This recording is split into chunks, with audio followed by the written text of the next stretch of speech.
segunda hora. Entonces, ¿de qué vamos a conversar hoy? Vamos a hablar sobre la electroencefalografía y sus manifestaciones en las enfermedades mentales. ¿Ok? Mi nombre es Lourdes Cubero, soy médico, neurofisiólogo y trabajo aquí en la unidad de neurodesarrollo de aquí del Instituto de Neurobiología. ¿Okay? Pero siempre he tenido un tremendo interés por todos estos temas y sobre todo estoy dando esta plática en lugar de mi maestra, la profesora doctora Josefina Ricardo, que era siempre quien la impartía, conjuntamente con el doctor Julián. Desafortunadamente ella falleció el año pasado y bueno, nada, me ha tocado a mí continuar. Es un tema que me encanta. En la medida de que surjan las dudas, pueden ustedes levantar la mano y trataremos de aclarar. ¿De qué hablaremos? Bueno, generalidades sobre la enfermedad mental y su base biológica. ¿Qué son los endofenotipos y qué son los biomarcadores?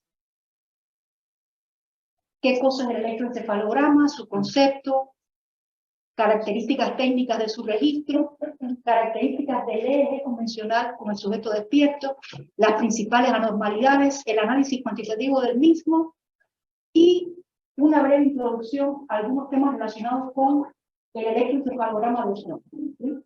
Porque veremos que, aunque se tiene el concepto de que el electroencefalograma es puramente un estudio con el sujeto despierto y que sirve para estudiar las epilepsias, nada más, etc., uno de mis objetivos hoy es que ustedes entiendan la potencia que tiene la técnica, o sea, da la posibilidad de estudiar sujetos de todas las edades en estado de sueño, de vigilia, como manifestaciones anormales de la conciencia, pero también se pueden explorar sujetos en distintos grados de coma y se puede caracterizar de una manera muy completa las epilepsias. ¿Ok? Entonces, antes que nada, quiero dar una breve introducción al tema de la biología de la enfermedad mental. Tenemos que entender que el concepto de enfermedad mental con la humanidad, aunque no lo parezca, porque se trabaja el tema al día de hoy, es algo relativamente nuevo, es algo que se introdujo verdaderamente en la segunda mitad del siglo XX. Del siglo XIX para atrás, y en muchos lugares, incluyendo mi país, Cuba, incluyendo México, incluyendo el mundo entero, el destino de un enfermo mental era ser confinado a un sanatorio, creo que aquí en México se llamaba La Castañeda. En Cuba teníamos un similar muy parecido que se llama Mazorra, todavía existe, con algunas mejoras realmente, pero a lo que voy. Antes del advenimiento de los psicofármacos, antes del advenimiento de la clasificación de las enfermedades psiquiátricas, el destino de un paciente psiquiátrico o con un trastorno mental era ser arrumbado, encerrado en una institución de salud mental donde se mezclaban todas las enfermedades, lo mismo los trastornos del desarrollo, que las esquizofrenias, que las psicosis maníaco-depresivas, que la depresión, todo, punto. Los psiquiatras en el siglo XIX no habían aprendido todavía a distinguir entre enfermedades mentales. Y es que, coloquialmente, bueno, la enfermedad mental sí, psicosis, locura, etc. No. Es un abanico tan vasto y tan complejo como el de cualquier otra enfermedad biológica. Y ese es el mensaje que yo voy a tratar de llevar a ustedes en el día de hoy. ¿Okay? Y voy a empezar haciendo énfasis en un tipo de trastorno mental que es el trastorno por ansiedad. Nada más común. Hay que entender siempre en el tema de los trastornos mentales hay dos niveles. El nivel de la persona que funciona básicamente y que tiene crítica del trastorno que tiene y el nivel de psicosis. ¿Sí? Ese es el nivel donde el sujeto rompe conexión con la realidad y no es capaz de darse cuenta hasta qué punto su enfoque, su imagen mental de la realidad está distorsionada y actúa en consecuencia. ¿Okay? Y es lo que llamamos comúnmente como el sujeto que está completamente psicótico. Que está completamente. Por debajo de eso hay dos niveles. Niveles de trastorno por ansiedad, niveles de trastorno afectivo, que engloba el trastorno por ansiedad y el trastorno por depresión, y vamos a tener un gran grupo que son los trastornos de la personalidad. ¿Okay? El doctor Julián profundizará más en estos aspectos que son netamente clínicos y a los cuales yo realmente no me dedico. ¿Qué sucede? O sea, ¿qué sucede con estos temas de los trastornos afectivos? Son exageraciones de la respuesta afectiva normal del sujeto. Todos sentimos miedo ante una situación amenazante. Todos nos entristecemos ante algo adverso, ante un evento problemático. Esas son respuestas normales. Y los psiquiatras lo denominan reactivas. Es lo que sucede, algo proporcional a la agresión ambiental que ha sufrido el sujeto. Cuando se habla de un trastorno mental, cuando la respuesta es desproporcionada, cuando la respuesta genera Recording in progress. esa tristeza, crea conflictos en las relaciones interpersonales del sujeto, hace sufrir a él mismo y a los demás que lo rodean. ¿Sí? En particular, los trastornos afectivos son muy interesantes. Tenemos ahí el trastorno por ansiedad y el trastorno por depresión. Eso en los niveles más básicos. No estoy hablando ya por ejemplo, la psicosis maníaco-depresiva, que es otro trastorno afectivo, pero ya de nivel psicológico. Vamos a centrarnos en las bases que llamaríamos biológicas de la ansiedad. Y para caracterizar esto mejor, en los años 70 se realizó, ahora cómo yo quito a este. Ah, ya, perfecto, entendido. Gracias. En los años 70, en Noruega, se dedicaron a hacer una exploración de las respuestas endocrinas en reclutas de jóvenes militares que estaban aprendiendo a lanzarse en paracaídas. ¿Ok? Para lograr esto, sencillamente los lanzaron desde una torre de 12 metros, por supuesto, protegidos con cuerdas, etcétera, para que ellos aprendieran toda la técnica de lanzarse en el paracaídas, o sea, cuándo jalar esto, aquello, qué sé yo, para poder aterrizar saludablemente. Ellos ejecutaban saltos reiterados a lo largo de varios días y los investigadores tuvieron la idea interesante de tomar muestras de sangre en cada uno de los días y evaluar los niveles hormonales de distintas hormonas en cada uno de los días en que el grupo estaba aprendiendo a lanzarse en paracaídas. ¿Ok? Y aquí tenemos esa respuesta. O sea, fíjense, tenemos aquí en el eje de las X el día del salto. ¿Ok? Primer día, segundo día, tercero, quinto, 11º día. Y aquí en el eje de las Y tenemos los niveles de las distintas hormonas que evaluaron cortisol, que como ustedes ya saben seguramente es la hormona del estrés. Evaluaron la testosterona, evaluaron la adrenalina o epinefrina y evaluaron la hormona del crecimiento. De manera tal que tenían un perfil de respuesta al estrés que implicaba el aprendizaje de lanzarse en paracaídas. Al principio, los muchachos obviamente tenían miedo, cometían muchísimos errores, o sea, no tenían la habilidad técnica para hacer bien todo el proceso que implicaba el lanzamiento en paracaídas y, por supuesto, el estrés subía muchísimo. ¿Bien? Sin embargo, a medida que fueron pasando los días, el número de errores fue disminuyendo y, al mismo tiempo, los niveles hormonales se normalizaron. ¿Bien? Fíjense qué interesante como, por ejemplo, el cortisol, la hormona del estrés, en el día número 1 está altísimo, el doble de los niveles basales. Y sin embargo, a medida que los días van pasando, lógicamente se vuelve al nivel basal, al nivel antes de comenzar. La testosterona, fíjense qué interesante cómo el estrés la disminuyó a la mitad. ¿Ok? Y cómo ya al segundo día se había recuperado los niveles normales.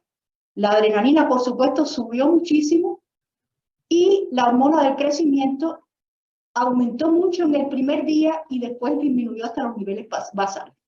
O sea, la ansiedad en el sujeto, la ansiedad surge cuando el sujeto no tiene el control de la situación que está enfrentando. En cuanto un sujeto es capaz de encarar aquella situación que lo estresa y siente que puede controlarla, su corteza prefrontal medial empieza a tener total control de la situación y los niveles de ansiedad bajan, el miedo desaparece. ¿Okay? Pero como vemos, hay un componente hormonal fuertísimo que afortunadamente, como vemos ahí, es reversible. ¿Bien? Al 10.º día, ya los jóvenes paracaidistas eran expertos verdaderamente y sus niveles de estrés habían desaparecido o por lo menos habían disminuido mucho. Pero imagínense cuando el estrés no se recupera. Imagínense los que están en guerra, en medio de una batalla, un día y otro día y otro día, y la situación se sale completamente de su control. ¿Eh? No es ya aprender algo, sino algo para llegar a la noche. Otro grupo de investigadores se dedicaron a estudiar la respuesta de las hormonas de la corteza suprarrenal, o sea, el cortisol, durante el estrés agudo al hablar en público. O sea, sometieron a voluntarios al estrés de hablar en público sin tener experiencia en esto. Y fíjense qué interesante. Ellos encontraron que había dos tipos de personas. Personas que ellos denominaron respondedores bajos, que eran la mayoría, 13 de 20 sujetos. Fíjense cómo aquí tenemos los días sucesivos en que se midieron los niveles de cortisol y aquí tenemos los propios niveles de cortisol. Esta cuestión es desesperante. Fíjense cómo hay dos grupos. Un grupo marcado con azulito más claro y otro marcado en negro. Los sujetos que están marcados en azulito se consideraron altos respondedores. O sea, liberan una cantidad de cortisol mucho mayor desde el primer día, pero además la diferencia se mantiene en el día final. O sea, en el 5.º día en que los evaluaron, todavía existía...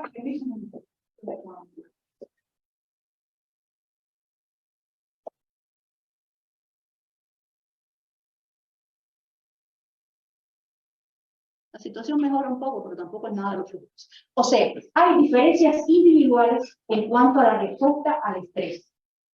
La mayoría de las personas logran controlar estos niveles altos de cortisol, pero hay un grupo que son respondedores bajos, respondedores altos que tienen una alta liberación de cortisol, una alta respuesta hormonal al estrés. ¿Por qué hay estas diferencias individuales entre unas personas y otras? Sencillamente porque cada uno de nosotros es diferente al resto de los seres humanos que viven en este planeta, excepto que tengamos un hermano gemelo idéntico. En general, hay varias estructuras y circuitos neuronales que están relacionados con la ansiedad y las características propias de esos circuitos e individuales en cada sujeto es lo que va a generar la respuesta particular de cada uno de nosotros. Las estructuras más importantes en la génesis de la ansiedad: la corteza prefrontal medial, la amígdala, el hipocampo, el eje y finalmente el eje hipotálamo, hipófisis suprarrenales, que recordarán ustedes que es el eje de respuesta al estrés. ¿Bien? Tenemos que entender que en la manifestación de cada emoción siempre hay un componente cognitivo, es decir, lo que siente afectivamente el sujeto, pero hay también un componente corporal, hormonal, que en el caso del estrés no perdona. Uno tiene miedo, sudan las manos, se acelera la frecuencia cardíaca, puede ser que la persona hiperventile, y lo que estamos viendo ahí es una pequeña crisis de ansiedad, ¿ok? Es una respuesta exacerbada a un estímulo que puede ser más o menos peligroso y que en las personas que tienen predisposición a tener respuestas excesivas puede establecerse un aprendizaje nocivo y el sujeto puede convertirse en un sujeto ansioso, que eso no se trata tempranamente, y evolucionar a un cuadro mucho más complicado por un trastorno de ansiedad mal tratado o mal diagnosticado. ¿Bien? La buena noticia que quiero llevarles a todos aquí es que todo esto tiene tratamiento, ¿ok? Lo más importante, todo esto tiene profilaxis, todo esto se puede evitar. Tenemos que vivir atentos a nuestras propias reacciones, a las de las personas que nos rodean, para entender y observar, ser muy observadores, porque un joven, un adolescente que tiene manifestaciones de ansiedad puede beneficiarse mucho de una atención por parte de un psicólogo y un psiquiatra que lo enseñen a manejar este tipo de emociones. O sea, hay toda una batería de técnicas conductuales, hay fármacos relativamente inocuos que pueden ayudar inicialmente al paciente, como cuando alguien se fractura una pierna y tiene una férula, y pasado meses ya no necesita férula, bueno, pues tampoco necesita fármaco, pero inicialmente el fármaco lo puede ayudar muchísimo a manejar una situación que inicialmente para él es sencillamente lo sobrepasa por completo, ¿ok? Es bueno entender que, primero, hay una base biológica fundamental en los trastornos mentales, ¿ok? Y segundo, precisamente por la base biológica, son tratables farmacológicamente, de una u otra forma, y ese es el campo de acción de los psiquiatras, pero todos responden al tratamiento, ¿bien? Por supuesto, va a variar en dependencia del tipo de trastorno que sea, ¿bien? Un sujeto que tiene un retraso mental profundo por un daño cerebral temprano,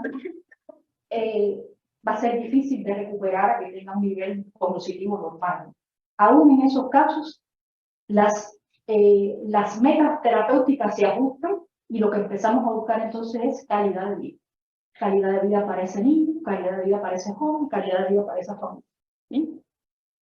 El único mandamiento, nunca decir no se puede hacer nada. Es un vegetal, no tiene remedio. Ahora bien, otros investigadores evaluaron, ya por supuesto con métodos más avanzados de imagen con resonancia magnética, la respuesta de la corteza prefrontal medial y la amígdala. Y lo hicieron en un grupo de sujetos con trastorno por estrés postraumático, o sea, sujetos que padecían ansiedad, y otro grupo de sujetos controles, gente sana. Ambos grupos los expusieron a caras temerosas o felices en un estudio de imagen por resonancia magnética. Y encontraron que en los sujetos que padecían el trastorno de estrés postraumático habían respuestas anormales disminuidas en la corteza prefrontal medial. ¿Bien? Respuestas que eran muy por debajo de las que se observaban en la amígdala de esos mismos sujetos. ¿Bien? Por eso dibujo aquí este desequilibrio, que es lo que está justamente en la base de muchos trastornos de ansiedad. ¿Por qué? Porque la corteza prefrontal medial, ahí radica, por decirlo así, la capacidad que puede tener el sujeto de sentirse en control de la situación. Y una hipofunción a ese nivel, no solo en humanos, se ha demostrado también en roedores, hace que la influencia de la amígdala sea totalmente desbocada, sin frenos, y entonces el sujeto manifiesta síntomas, signos de ansiedad que de otra manera, o sea, en las personas sanas no se producen. ¿Okay? El hipocampo, todos lo conocemos como la estructura que se relaciona con la memoria por excelencia. ¿Sí? El hipocampo trabaja o funciona estrechamente relacionado con la amígdala. ¿Okay? Recuerden que tienen una vecindad anatómica importante. ¿Por qué? Porque como mismo la amígdala genera estos afectos de miedo importantes, el hipocampo crea el aprendizaje para que esas manifestaciones se hagan crónicas y se hagan permanentes en el sujeto. Entonces, se han hecho estudios muy interesantes. En el año 2005 se publicó un estudio en el cual se tomaron 40 parejas de gemelos idénticos. ¿Sí? Estos hermanos, uno de los dos gemelos idénticos había ido a la guerra de Vietnam y tenía, por supuesto, cierto grado de estrés postraumático, mientras que el otro gemelo se había quedado en casa. ¿Okay? Y eso constituyó un estudio muy interesante porque a todos les hicieron estudio de resonancia magnética estructural y pudieron evaluar el tamaño del hipocampo. ¿Okay? Ya desde antes se sabía que en las personas ansiosas el hipocampo tenía un volumen menor. ¿Okay? Y eso se confirmó también en este estudio. O sea, fíjense, por ejemplo, en los sujetos que fueron a la guerra, o sea, los gemelos que fueron a la guerra de Vietnam. Tenemos aquí los resultados en la prueba que mide el estrés postraumático y tenemos aquí el volumen hipocampal. Fíjense cómo hay una correlación inversa, o sea, mientras peor salen en la prueba, más pequeño es el hipocampo. ¿Sí? Pero ¿qué sucedió? O sea, aquí tenemos una correlación inversa bastante razonable, pero es que esta correlación es menor, es mucho mejor que la anterior. ¿Okay? y se está estableciendo la correlación entre el resultado en el test la prueba de estrés postraumático y el volumen del hipocampo del hermano que se quedó en casa. O sea, se correlacionaba mejor. Claro, son gemelos idénticos, los hipocampos se supone que son iguales, y se estableció una correlación no demasiado mejor, pero un poco mejor con el volumen del hipocampo de su hermano idéntico que no fue a la guerra. ¿Okay? Entonces, con este es un estudio interesante que demuestra algo que también me interesa mucho que se lleven a casa. O sea, fíjense, aquí tenemos las situaciones. Sujetos con tamaño del hipocampo normal y sujetos con tamaño del hipocampo pequeño. Hay un grupo de ellos, o sea, en ambos grupos hay quien se pone al combate y hay quien se queda en casa. ¿Bien? El riesgo de estrés postraumático, el hecho de tener un hipocampo normal, de alguna manera protege de desarrollar el trastorno de estrés postraumático. ¿Okay? Mientras que los sujetos no llegan a manifestar como tal el trastorno, por lo menos no de manera grave. Sin embargo, aquellos que tienen el hipocampo más pequeño, si van a la guerra, tienen un alto riesgo de desarrollar el trastorno de estrés postraumático. Y si no, pues el riesgo es bajo. ¿Ok? Y eso me lleva a otra conclusión importantísima. Y es que, como en toda enfermedad, hay un componente genético, ¿ok? Y hay un componente ambiental. Y eso es clave en los trastornos mentales. Este estudio fue una de las primeras demostraciones de que no basta con una predisposición genética solamente, y no basta con la exposición a un ambiente que genera el trastorno mental. ¿Ok? Es el hecho de que las dos situaciones coexistan. Fíjense, aquí la imagen lo muestra claramente. O sea, si el sujeto no tiene la predisposición genética, anatómica, no va a desarrollar el trastorno, vaya o no vaya a la guerra. Pero si tiene la predisposición, si no se expone a una circunstancia ambiental violenta, el trastorno no se va a manifestar. ¿Okay? O sea, ojo, hay que cuidar mucho la salud mental. Cuiden a lo que se exponen, cuiden las personas con que se rodean, porque toda esa cuestión puede desembocar en determinado daño que no siempre se nota de manera inmediata. Entonces, hay otro tema que también quiero, o sea, estamos hablando del volumen del hipocampo. El hipocampo es una estructura anatómica macroscópica, perfecto, cerebral. Pero uno de los avances importantes con los trastornos mentales, avance que se inicia en la década de los 50 del siglo pasado, es los sustratos biológicos, moleculares y celulares de la enfermedad mental. ¿Ok? Antes de que se empezaran a describir los neurotransmisores, antes de que se conociera cómo funcionaba la sinapsis, era imposible suponer que algo tan espiritual como un trastorno mental tuviera una base biológica. ¿Okay? Es tan biológico, señores, como la hipertensión arterial. ¿Okay? Por eso es tan esperanzador que existan fármacos que puedan tratar estas enfermedades, porque el curso con un tratamiento temprano y efectivo no es inexorable. ¿Okay? Por supuesto, va a depender mucho del tipo de enfermedad que tenga cada sujeto. ¿Okay?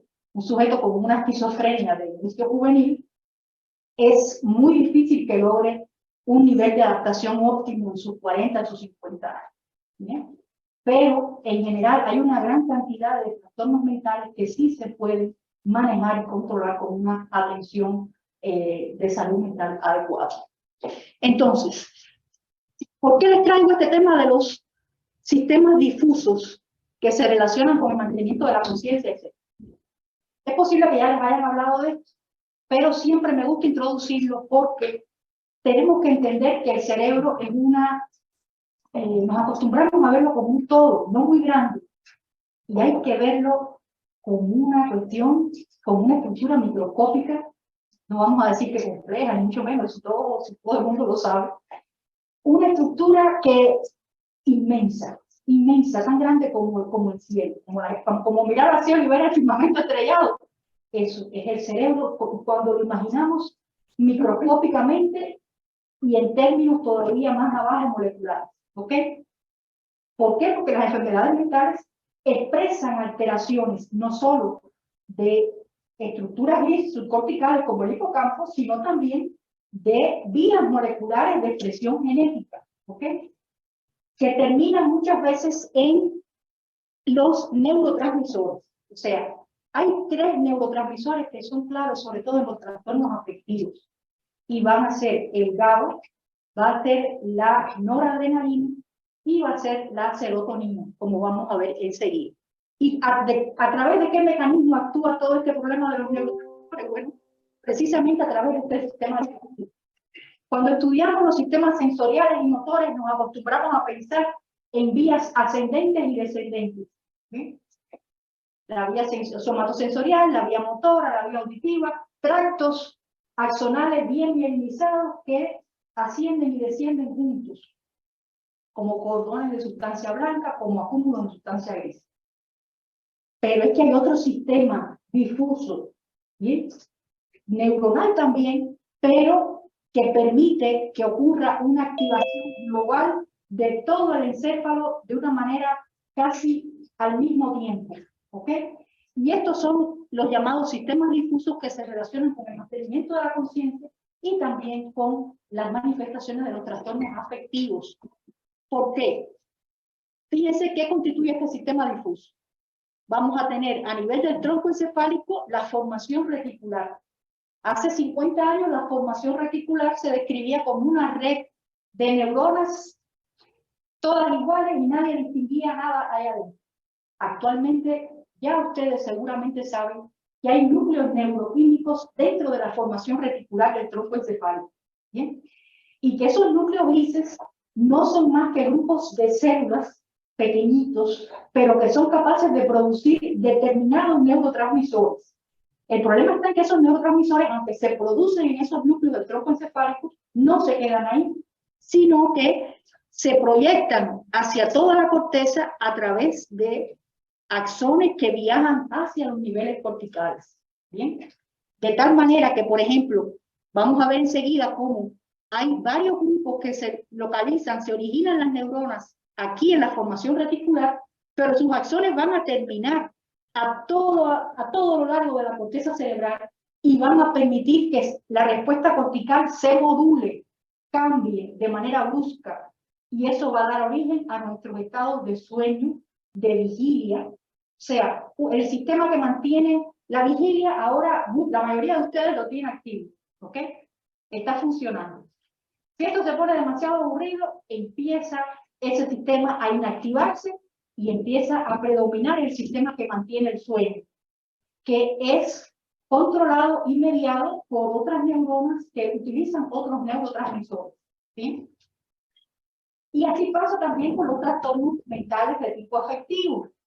O sea, un sujeto que tiene un déficit de serotonina va a tener una posible predisposición a sufrir trastornos depresivos. ¿Ok? ¿Por qué? Porque hay un sistema serotoninérgico que debe activar a la corteza cerebral como un todo de una vez que está hipofuncionando. ¿Por qué? Por una razón posiblemente genética. ¿Ok? Por un gen que a lo mejor no se expresó de una manera completa y entonces ese neurotransmisor como tal no está cumpliendo su función adecuadamente. Y eso genera sintomatología que empieza por el hecho tan sencillo como que el sujeto, cualquier situación que le ocurra en la vida, la enfoca de manera oscura, negativa, siempre sintiéndose pesimista, siempre sintiéndose culpable. Y es sencillamente, señores, como ver, en vez de no tener un vidrio transparente frente a nosotros, tenemos un vidrio como una sombra. Y la persona, sin tener la más mínima conciencia, esa persona, ni los que lo rodean, ni nadie, se convierte en una persona distímica, en una persona que tiende a la depresión. Puede ser que no llegue a un nivel psicótico, ¿ok? Puede mantenerse, puede funcionar razonablemente, pero ese déficit subclínico lo lleva a tomar decisiones equivocadas en la vida. ¿ok?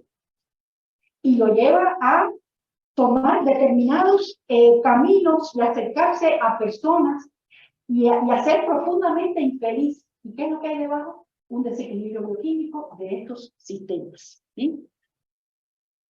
Por ejemplo, estos son los núcleos neuroquímicos. Aquí se los muestro de la formación reticular. Fíjense, aquí están los núcleos del RAF medio, que son serotoninérgicos, producen serotonina. Está el núcleo del locus ceruleus, ¿ok? Que produce noradrenalina, ¿ok?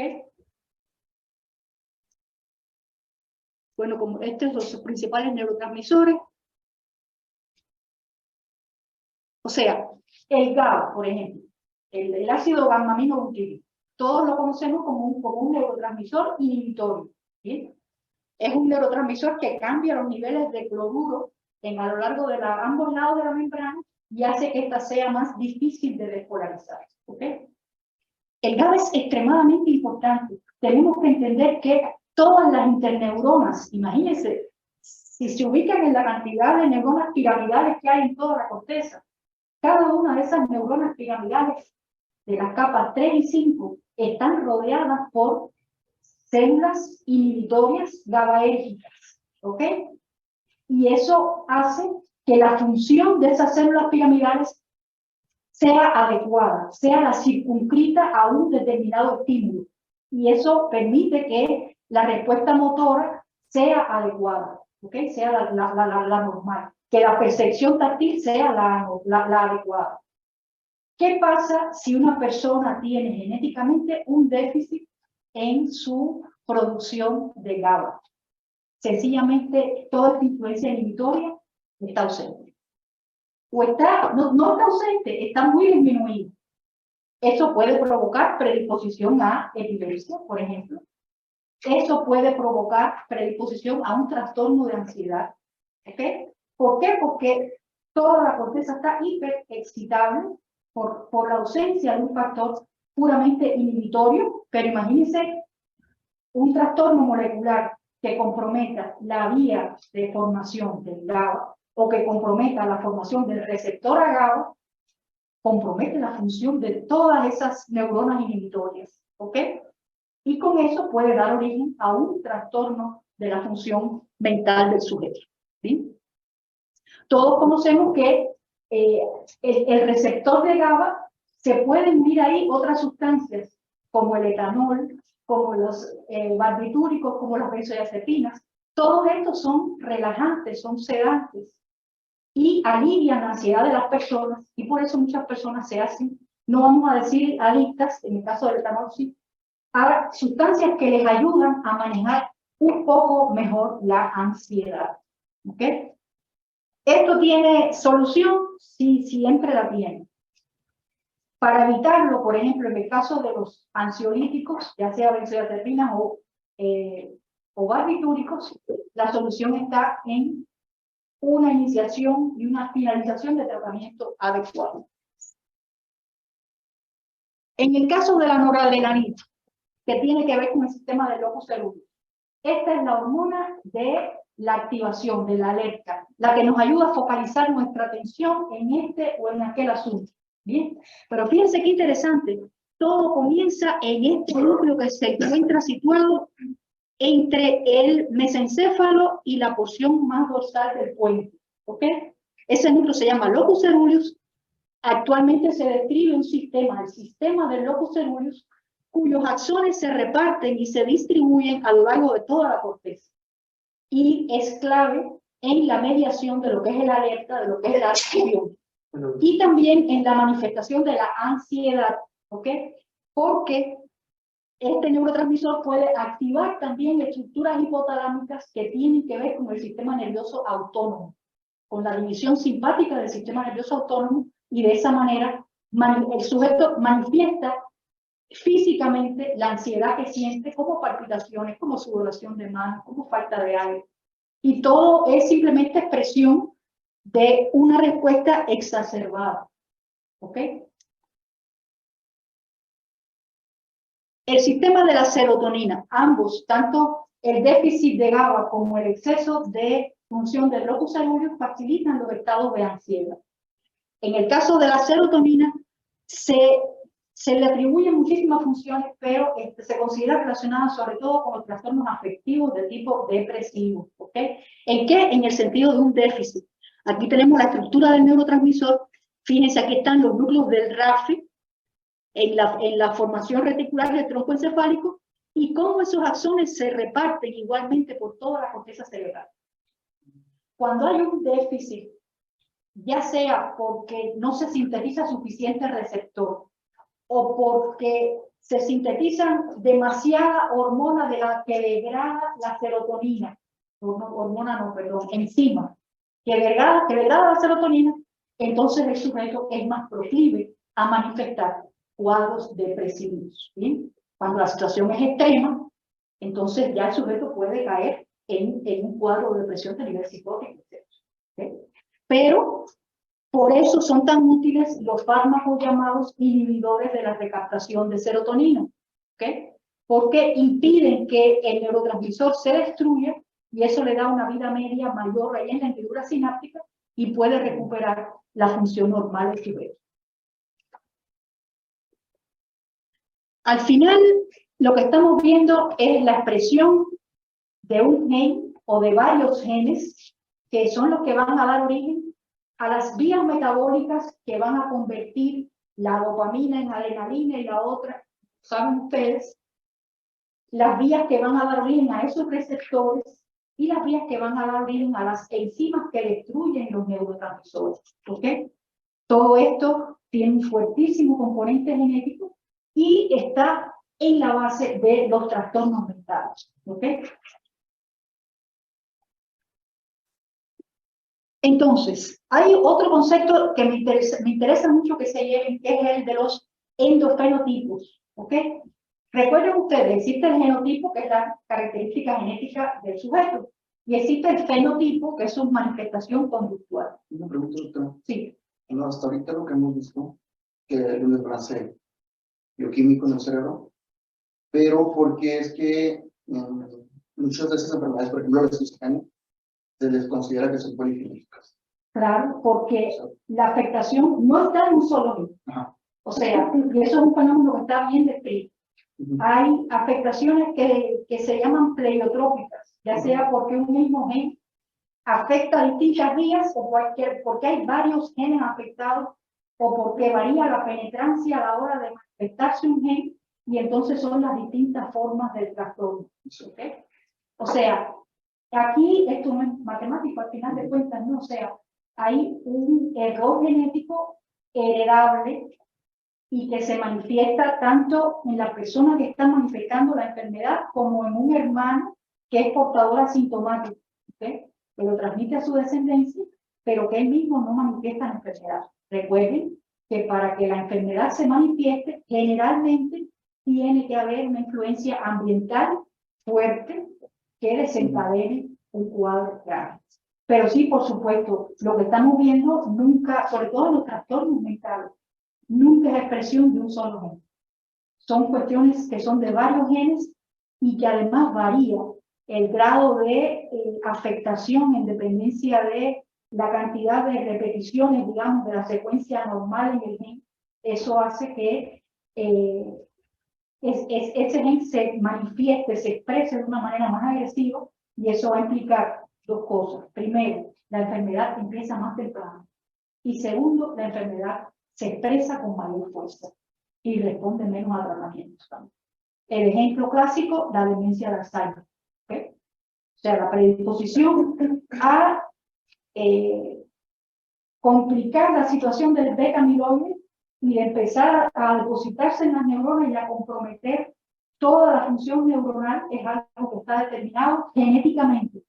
Pero también se ha observado que hay personas que tienen la predisposición genética, que tienen el amiloide, que tienen el tau depositado y que sin embargo no desarrollan la demencia. ¿Okay? Un tema, en mi opinión, fascinante, de estudio verdaderamente, porque si se pudiera saber qué es lo que desencadena que el fenómeno se manifieste con toda su forma terrible, recuerden que el Alzheimer es un continuo, ¿okay? Y que empieza muchos años antes de que las manifestaciones clínicas sean evidentes. ¿Okay? si se pudiera combatir ese problema desde que el sujeto tiene, digamos, 30, 40 años, y evitar llegar hasta ese extremo ya de sujetos muy demenciados, una etapa 3 de demencia, eso sería realmente un paso comparable con la invención de la clorpromacina, ¿no? El ansiolítico más fuerte que existe para tratar a los pacientes psicóticos. No sé si contesté tu pregunta. Sí, gracias. Perdón, aprovechando de una vez, ¿podría poner la diapositiva de noradrenalina? Sí, claro. Noradrenalina y sistema del locus ceruleus. Creo que es esa, ¿no? Sí.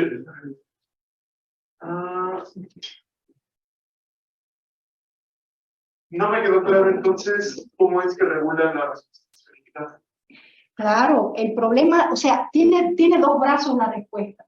Un brazo que compromete la función cortical, elevando la función de la alerta a niveles muy altos. ¿Para qué? Para que recuerda que al final el miedo es una respuesta evolutiva que nos defiende, que nos protege. Entonces, la activación del locus ceruleus, o sea, el sujeto percibe un estímulo potencialmente amenazante, ¿ok?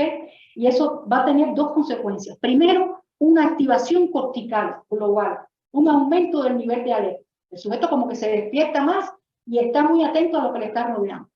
Y hay un segundo brazo de respuesta que tiene que ver con la función hipotalámica, ¿ok?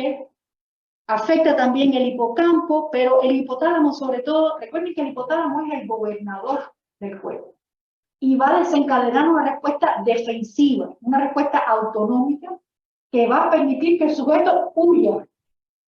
¿Se acuerdan de los 4 F del hipotálamo, verdad?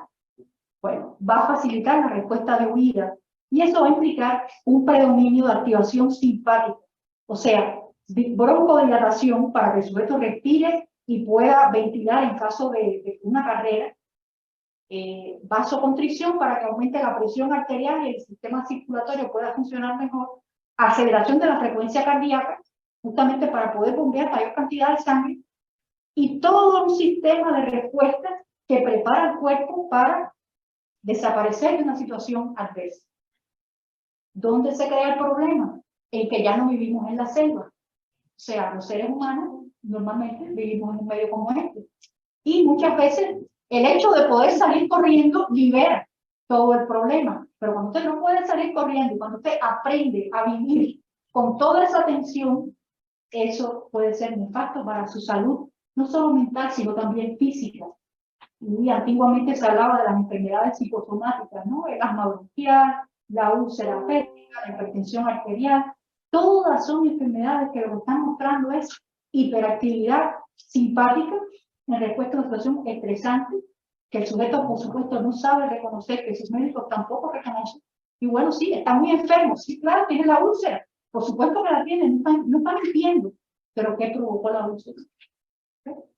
El hecho de que los jóvenes y los adolescentes aprendan a conocer qué cosa es la ansiedad, cómo se maneja, cómo se combate, a mí se me hace una cuestión crucial.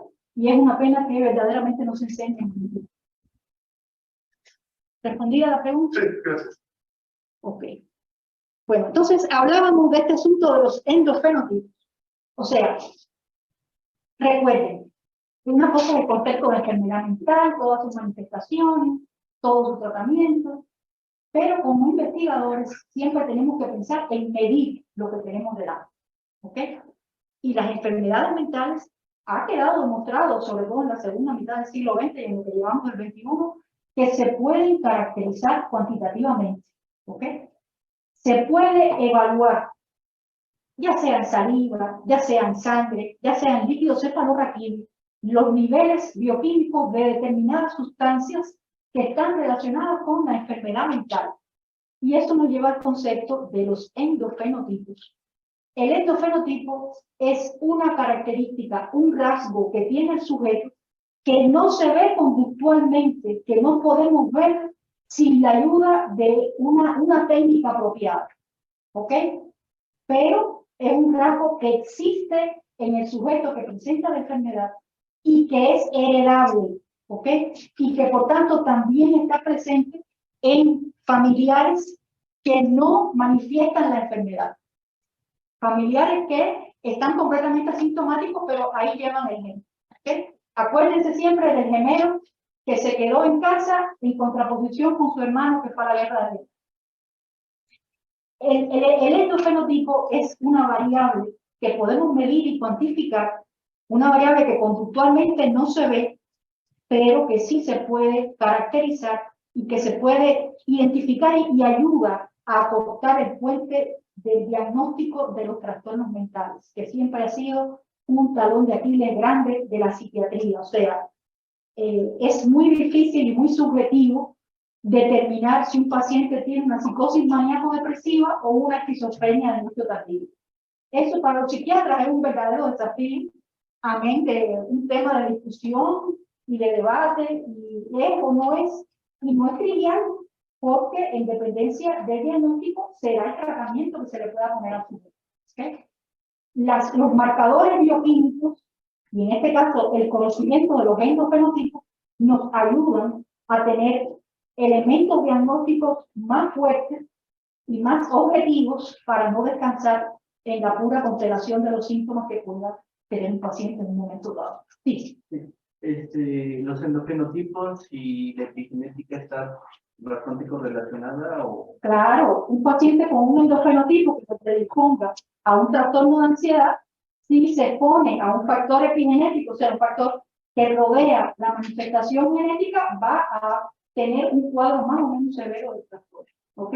Pero el endofenotipo es un concepto muy biológico, muy propio del sujeto. Y a diferencia de un marcador diagnóstico, es heredable. ¿Ok? Es heredable y está presente en familiares cercanos del sujeto, aun cuando estos no estén manifestando la enfermedad. Por ejemplo, en general, y una cosa importante, pueden ser medidos en forma reproducible. O sea, son mediciones en fluido que permiten medir niveles de tal proteína, bien, niveles de tal neurotransmisor. En el caso del Alzheimer, por ejemplo, hay una batería completa de marcadores en líquido cefalorraquídeo, de proteína beta-hidroxiapurada, de proteína tau, todo, inconvenientes, o sea, tienen que ser reproducibles, o sea, hay que poder medirlo en repetidas ocasiones, y eso es una pequeña limitación que tiene, por ejemplo, el examen de líquido cefalorraquídeo, ¿no? Es un examen muy invasivo para los sujetos, y se puede hacer a lo sumo una vez, pero después la gente no se deja, porque es una cuestión muy dolorosa. Están llamando. Sí, pero...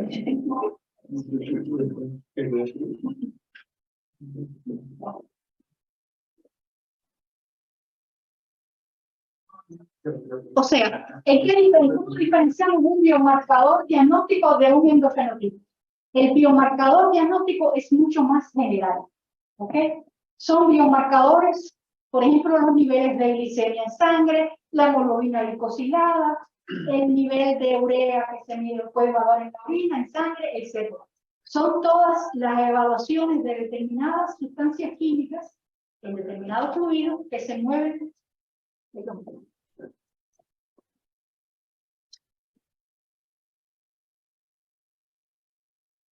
¿Oye? Sí. Todo bien, estoy en una clase de ¿sí? Sí, sí, vaya. Pero, o sea, y ojo, tanto los endofenotipos no tienen que ser necesariamente bioquímicos, ¿ok? Como los biomarcadores. Pueden ser electrofisiológicos, pueden ser de imagen. El tema, por ejemplo, del tamaño del hipocampo, eso puede constituir un endofenotipo. No lo vemos a simple vista, pero la aplicación de determinada técnica nos puede ayudar a caracterizar esa característica que nos interesa en particular en ese caso. ¿Okay? Los biomarcadores, como decía, son mucho más generales. ¿Por qué? Porque no tienen la condición de ser heredables. ¿Okay? Buena pregunta. ¿Y los aspectos que tienen que ver con conducta no se pueden considerar ahí o ya son un criterio? No entiendo. Que y los marcadores conductuales. Sí, también lo son. El rendimiento en cuestionario. El rendimiento en cuestionarios estandarizados se puede considerar biomarcador y también endofenotipo. ¿Ok? ¿Por qué? Porque hay que hacer una maniobra para poderlo obtener. Y sí puede ser, ese tipo puede ser heredado. ¿Ok?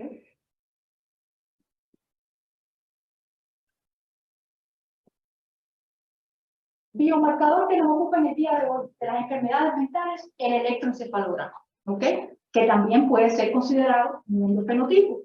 ¿Por qué? Porque las características del electroencefalograma o EEG muchas veces son compartidas por gemelos idénticos, ¿ok? Y es una de las ramas más interesantes del estudio de la electroencefalografía. ¿Qué cosa es el electroencefalograma? Actividad eléctrica evaluada o registrada mediante electrodos colocados en la superficie del cuero cabelludo. ¿Okay? Sencillamente, todas las neuronas piramidales de las capas 3 y 5 están oscilando en su activación eléctrica. Y lo que vemos cranealmente es justamente el cambio de esos dipolos entre neuronas apicales y neuronas basales de las células piramidales. Esto nos va a dar lugar a un trazado, una gráfica oscilatoria, ¿bien?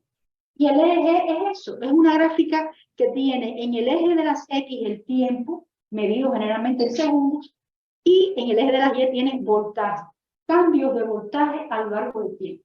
Tenemos que entender que nuestro cerebro empieza a generar estos dipolos desde que estamos en la vida fetal y lo hace a lo largo de toda nuestra existencia sin apagarse hasta que fallecemos. ¿Ok?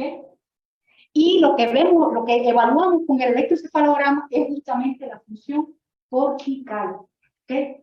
Desafortunadamente, el electroencefalograma es una técnica que funcionalmente es poderosa. ¿Por qué? Porque es muy sensible a cambios rápidos, pero estructuralmente no. ¿Por qué? Porque lo único que nos permite explorar es la superficie de la corteza cerebral. Pero como vimos anteriormente en el concepto de los sistemas difusos, todo lo que pasa en la corteza cerebral es influenciado por las estructuras subcorticales. ¿Ok? Y eso pasa sobre todo en el sueño, como vamos a ver en un momentito. Requisitos técnicos para obtener un electroencefalograma adecuado. Bueno, el sujeto tiene que venir con una adecuada preparación. Adecuada preparación significa que tiene que traer su cabello bien limpio, lavado con champú o con jabón neutro, desde ese día por la mañana. No puede haber nada de grasa en el cuero cabelludo del sujeto. La grasa es la gran enemiga de los estudios neurofisiológicos. ¿Por qué? Porque interpone una barrera de resistencia que se llama impedancia, que nos da registros ruidosos. ¿Bien? ¿Sí? ¿Qué pregunta tiene? Para poder obtener un electroencefalograma confiable, el sujeto tiene que venir bien preparado. Nada de gel, nada de acondicionador, nada de ningún tipo de invento. Por supuesto, después, ¿por qué? Porque si no, sencillamente no vamos a ver nada retrasado. Importante, el electroencefalograma se puede realizar a personas de todas las edades. ¿Ok? Es completamente inocuo, se puede repetir, si usted quiere, cada 3 semanas, cada un mes, cada 6 meses, cada un año. ¿Okay? A veces alguna mamá me pregunta, mire, le hicieron un electroencefalograma a mi hijo hace 3 meses y ahora se lo tienen que hacer de nuevo. ¿Eso le hace daño? Ninguno. Simplemente hay que entender que una buena parte de nuestro metabolismo basal se va en mantener los potenciales de membrana en reposo y los potenciales de acción y los potenciales posinápticos de nuestro cerebro. ¿Ok? Y el eje que hace es evaluar justamente toda esa actividad. O sea, nosotros tomamos algo que se genera, pero no modificamos nada. ¿Ok? En la profundidad. Entonces aquí tenemos, bueno, lo que se usa habitualmente, una gorrita que tiene los electrodos dispuestos de acuerdo al Sistema Internacional 1020. Siempre el electrodo tiene el nombre del hemisferio, del lóbulo cerebral subyacente. Por eso se habla de los electrodos frontales, centrales, temporales anteriores, temporales posteriores, parietales y occipitales. Siempre el lado derecho lleva números pares, el lado izquierdo llevan números impares. Y esto que dicen Z se refiere a la línea media. Nunca nos puede faltar colocar el electrodo de tierra, ground, ¿ok? Es muy importante porque, primero, nos permite obtener un registro limpio, sin ruido, sin artefactos, y además nos va a permitir proteger al paciente. Hay cualquier problema con el equipo, sube el voltaje, etcétera, todo ese tipo de exceso de actividad eléctrica se va a ir por el electrodo de tierra y no va a afectar a nuestro paciente. ¿Okay? Aquí tienen un equipo ya no tan nuevo, pero bueno, esa es la idea. Antes se grababa el EEG en papel, afortunadamente ya todo se hace digitalmente y se almacenan los trazados en los discos duros de la computadora. Poner el papel como se hace el análisis. Eso era un problema. Mira, conozco personas que se dedicaban a medir las onditas para evaluar, por ejemplo, correlación entre dos señales. Y decían, este sube, aquel baja, este sube, aquel baja. O sea, el trabajo de los estudios neurofisiológicos en humanos, todo lo que es, por ejemplo, potenciales evocados, todo lo que es electroencefalografía cuantitativa, se viene intentando y realizando desde los años 60, o sea, antes del advenimiento de las computadoras. Los primeros potenciales evocados visuales se obtenían poniendo el estimulador sobre un reloj y eso movía el estímulo y así generaban una estimulación luminosa adecuada para obtener el potencial evocado visual. Pero la idea siempre era, toma el papel, toma una foto y empieza a medir, ¿ok? Y sobre esa base calculaban áreas bajo la curva, calculaban frecuencias, calculaban todo. Verdaderamente es una cuestión para desilusionar a cualquiera. Afortunadamente, después que llegan las computadoras, ya todo eso, y es el gran desarrollo que han tenido estas técnicas recientemente, ¿no? Sobre todo de los 90 para acá, es que se enfrenta esta técnica con una aproximación cuantitativa que le ha dado mucha más solidez, ¿ok? Que la mera observación de los trazados, las curvas que se veían, ¿ok?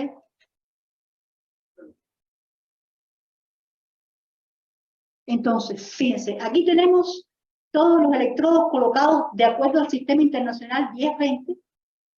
Antes del año 68, cada laboratorio ponía sus electrodos de superficie donde mejor le parecía. Conclusión, la situación en la literatura, no había manera de llegar a ningún tipo de conclusión porque no había homogeneidad en lo que se estaba haciendo. En el año 68, unos neurofisiólogos canadienses, Penfield y Jasper, logran poner de acuerdo a todo el mundo y crean el llamado Sistema Internacional de Colocación de Electrodos. ¿Ok? Afortunadamente, ya en la actualidad existen estas gorritas que tienen los electrodos incrustados y entonces no hay que medir tanto como se hacía hace unos años y se sigue haciendo en muchos lugares donde se ponen los electrodos uno a uno, extremadamente laborioso. Entonces, siempre cada señal eléctrica que vemos, cada oscilación, nos está expresando la diferencia de potencial entre un electrodo activo y otro electrodo que es neutro. ¿Ok? Eso va a variar en dependencia de si estamos viendo lo que se llama un montaje monopolar y un montaje bipolar. En el montaje monopolar siempre vemos la oscilación de la diferencia oscilante de potencial en el tiempo, ¿ok? Digamos, el electrodo frontal derecho con respecto a las orejas cortocircuitadas que hacen la referencia. Sin embargo, en el caso de los montajes bipolares, lo que vemos es la diferencia de potencial, pero de un electrodo activo con respecto a otro electrodo activo. De esa manera, todos los ruidos, como que hay una recta de uno menos el otro, quedan eliminados y es mucho más fácil localizar la ubicación de determinados grafoelementos. ¿Ok? En general, cuando se realiza un EEG clínico de un sujeto en vigilio, la persona llega, se le pone su gorrito, se empieza a grabar con el código de la computadora. Si todo está bien y libre de artefactos, hay algo importantísimo en el electroencefalograma que es la reactividad, el cambio de la actividad cuando el sujeto abre los ojos. Enseguida vamos a ver una gráfica, el sujeto con los ojos cerrados en reposo tiene un trazado con un aspecto determinado que cambia dramáticamente cuando el sujeto abre los ojos. Ese cambio se denomina reactividad y es un rasgo fundamental a la hora de analizar la normalidad o no de un trazado electroencefalográfico. Posteriormente se le pide al sujeto que realice varias maniobras de activación, que hiperventile, se le pone también a estimulación luminosa intermitente, y la idea con esas maniobras es justamente desencadenar fenómenos epileptiformes que pudieran estar presentes y que pudieran no manifestarse si no se hacen esas maniobras de activación, ¿ok? Y hay que tener muy en cuenta siempre que vemos un trazado, la edad que tiene el sujeto que estamos viendo, el estado de sueño o de vigilia en que se encontraba, ¿ok? Y además el grado de cooperación que nos estaba dando, por ejemplo. A veces, sobre todo en niños pequeños, se ven registros muy llenos de artefactos y si una persona no sabe lo que está viendo, puede decir, ay, Dios mío, tiene actividad paroxística. No, no, no, no. Es como en todo. Es muy importante poder identificar los artefactos correctamente para no sobrediagnosticar cosas que no están. ¿Ok? Miren, esto es un ejemplo de un trazado electroencefalográfico de un sujeto despierto. ¿Ok? Recuerden que cada línea que nosotros denominamos canal o derivación parte de una región particular del encéfalo. ¿Ok? Una localización, un electrodo colocado en región frontal, en región central, región parietal. Y este trazado se va a mantener en el tiempo y vamos a poder ver todo el desenvolvimiento de estas oscilaciones, que aquí estamos viendo nada más que apenas 10 o 20 segundos, pero esto se prolonga 30 minutos, por ejemplo, y se puede prolongar, como vamos a ver enseguida, durante toda la noche. ¿Okay? Se puede ver todo el trazado de un sujeto durante sus estados de sueño. ¿Okay? Esto es un análisis que llamamos convencional o análisis visual, porque lo único que estamos haciendo es viendo lo que se llama la actividad de base del sujeto. ¿Okay? Estas onditas que vemos aquí son el así llamado ritmo alfa. Es un tipo de oscilación con una frecuencia característica propia del sujeto despierto con los ojos cerrados. Fíjense qué pasa, lo que hablábamos ahorita de la reactividad. Aquí en la flecha roja. Lo que está aquí arriba, que es un artefacto, nos está avisando de que el sujeto abrió los ojos. Y eso provoca lo que llamamos el bloqueo del alfa. ¿Okay? Fíjense que esto que venía aquí desaparece completamente. ¿Okay? También va a desaparecer si le pedimos al sujeto que haga algún tipo de tarea mental que sea demandante. ¿Okay? Lo normal es que eso sea así y que sea simétrico en las dos regiones occipitales. ¿Okay? Si una región se bloquea y la otra no, esto es un signo de alarma y signo de alarma serio. Algo está pasando, algo estructural está sucediendo en la región que no se bloquea. ¿Okay? Entonces, estas son las distintas ondas del electroencefalograma. No seguían, o sea, los nombres tienen que ver con la historia de la técnica, o sea, en qué momento, qué se describió primero. Hans Berger, el psiquiatra alemán que fue el primero en registrar un electroencefalograma, lo primero que vio fue estas ondas alfa en las regiones posteriores de sus hijos. Y por eso llamó a estas ondas entre 8 y 13 hercios las ondas alfa, que son las que se bloquean con la apertura de los ojos. También posteriormente vieron esta actividad beta de menor amplitud y de una frecuencia mucho más rápida, que se ubicaba principalmente en las regiones frontales, ¿ok? Y la denominaron beta. En los años 30 empezaron a estudiar a las personas dormidas y entonces empezaron a ver actividades más lentas, o sea, con una frecuencia más baja de oscilación y con una amplitud mayor. Y fue así que se describió la actividad de tipo teta, que tiene una frecuencia entre 4 y 7 hercios y que vemos justamente en el sueño superficial, y también la actividad llamada delta, que es la más lenta de todos, en menos de 3.5 hercios, de gran amplitud y que es característica del sueño lento profundo. ¿Ok? Así fue como se describieron las distintas ondas, y esos rangos de frecuencia de las oscilaciones es lo que nos va a permitir hacer después un análisis cuantitativo de las frecuencias. ¿Ok? Ojo, las frecuencias lentas son normales únicamente en el sujeto dormido. ¿Ok? Cuando un sujeto despierto, digamos un anciano, que tiene déficit de memoria y en el que podemos estar sospechando que tenga enfermedad de Alzheimer, lo que ocurre es que el ritmo alfa empieza a disminuir y a ser sustituido cada vez más por una actividad en el rango teta. ¿Okay? Se enlentece. Un paciente desafortunado que tiene un gran tumor cerebral ahí en la sustancia blanca subcortical, ese tumor cerebral complica la función de todo el sistema reticular activador ascendente y va a hacer que se vea en su electroencefalograma un foco de actividad delta, aunque él esté despierto, que generalmente es unilateral y que generalmente no cambia cuando la persona abre o cierra los ojos. ¿Qué vemos en un electro? Su actividad, la actividad de base, o sea, lo que pasa cuando el sujeto tiene los ojos cerrados y abiertos, y principalmente la simetría interhemisférica, y además vemos la presencia, o evaluamos la presencia de actividades sobreañadidas que vamos a ver enseguida. Por ejemplo, aquí vemos el sujeto despierto en reposo con sus ojos cerrados, ritmo alto, predominantes regiones occipitales, pero si nos fijamos aquí, este sujeto tiene actividad delta. Lo primero es que no tiene alfa ninguno, eso es llamativo. Y lo segundo es que tiene un electroencefalograma asimétrico, o sea, es más lento en las derivaciones que provienen del hemisferio cerebral derecho. ¿Por qué? Porque tiene un glioblastoma, un tumor maligno cerebral, ¿okay? Que está provocando estas ondas lentas que no deberían estar apareciendo ahí. ¿Okay?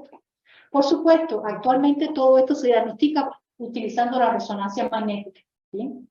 Pero en muchos lugares se usa el electroencefalograma como una prueba a veces de pesquisaje. Llega el paciente con una cefalea de 2 o 3 meses de evolución y muchas veces el neurólogo indica el electro e indica la resonancia. A ver cómo está la situación. Si el electro llega con un aspecto como este, lo más probable es que la resonancia llegue con un aspecto como este. ¿Okay? Y es una cuestión, por supuesto, de muy mal. Y eso lo hacen por el tiempo. ¿Cómo? ¿Cómo? ¿Por qué hacer las dos cosas? Depende mucho del criterio del especialista. Hay mucha gente que manda directamente la resonancia y ya, no averigua más nada. También depende de lo que tenga el paciente. Por ejemplo, si este paciente llegó, es un anciano de 60 años, y llegó con unas crisis epilépticas que empezaron hace 15 días, el electroencefalograma no se lo quita a nadie. ¿Ok? ¿Por qué? Porque el electroencefalograma tiene dos indicaciones principales: los trastornos del sueño y las epilepsias. ¿Okay? Si el anciano llega con una cefalea simple, fácilmente no le indican el electroencefalograma y se van directo a la resonancia. ¿Okay? Esto no era así en los años 90 cuando no había resonancia, pero afortunadamente ya existe la resonancia magnética, la imagen por resonancia magnética, que nos permite ver unas imágenes que son anatómicas prácticamente de lo que está pasando. ¿Okay? Que son inocuas y que son bastante fáciles de obtener. En términos de precios, ¿cuánto sale? ¿Cómo? En términos de precios, ¿cuánto sale esa diferencia entre ellos? Y es notable. Por ejemplo, mira, la resonancia más barata que yo sepa, que se hace en la zona aquí del Bajío, y sobre todo con respecto a la Ciudad de México, es la de aquí de la UNAM, la de cráneo, que la cobran, tengo entendido, alrededor de 4,000 pesos. ¿No? La de salud digna vale 2,000. ¿Cómo? La de salud digna vale 2,000. Pero acuérdate que tienes que tener en cuenta que, un momento. Sí, miren, a ver, yo no tengo nada que ver con la gente de resonancia. Pero es importante entender, por ejemplo, el deslague del equipo que están usando. O sea, la potencia del equipo. Los equipos más añositos son de un Tesla y no tienen la misma capacidad de dar una claridad de imagen como los equipos que hay aquí, que son de 3 Tesla. ¿Okay? Son más potentes. O sea, siempre, acuérdense, cuando algo parece demasiado bueno para ser verdad, probablemente sea mentira. O sea, desconfíen. No, a ver, no tengo nada en contra de la salud digna, ¿ok? Cuando no había la de 3 Tesla, todo el mundo estaba la de 3 Tesla y era perfecto. Y era la felicidad poder hacer una resonancia. Hay lugares todavía, al día de hoy, que en un país entero no hay resonancia magnética accesible para nadie. Y hay que mover cielo y tierra para poder hacer una de mala calidad. ¿Okay? O sea, la de salud digna es perfectamente útil.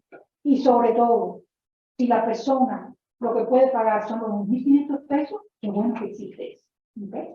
Pero uno tiene que saber también que existen estas pequeñas diferencias.